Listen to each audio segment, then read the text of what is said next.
The fall of the Berlin Wall on November 9, 1989, was not a sudden accident, but the result of years of political, economic, and social change in Europe. To understand why the wall fell, it is important to understand why it existed in the first place. After World War II, Germany was divided into two separate states, reflecting the deep political divisions that emerged in post-war Europe. East Germany aligned with the Soviet Union under socialism, while West Germany adopted a democratic system supported by Western nations.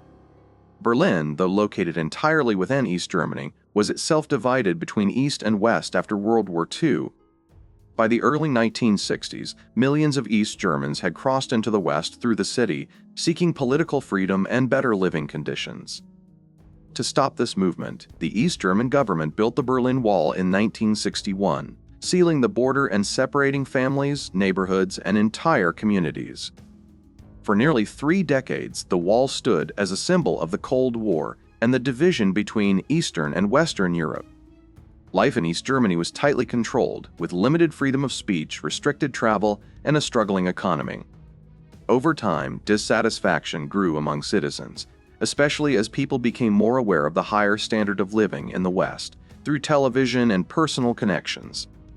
By the late 1980s, sweeping change was unfolding across the Eastern Bloc, weakening long-standing systems of control.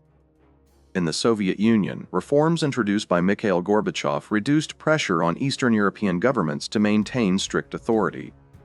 This encouraged reform movements in countries like Poland and Hungary, where borders were gradually opening. Throughout 1989, peaceful protests spread across East German cities, with people calling for political change, free elections, and the right to travel. The government struggled to respond, and internal pressure continued to rise. On November 9, 1989, during a televised press conference, an East German official mistakenly announced that new travel regulations would allow citizens to cross the border. The statement, meant to be clarified later, took effect immediately in the public's understanding and quickly spread through the media.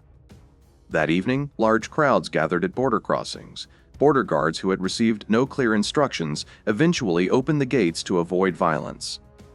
People crossed freely between East and West Berlin for the first time in decades, celebrating the sudden collapse of restrictions that had separated families and friends.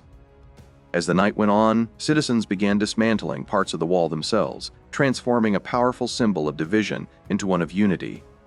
The fall of the Berlin Wall did not immediately reunite Germany, but it made reunification inevitable. Less than a year later, in October 1990, Germany officially became one country again. The event also marked the beginning of the end of communist rule across Eastern Europe and signaled the approaching conclusion of the Cold War.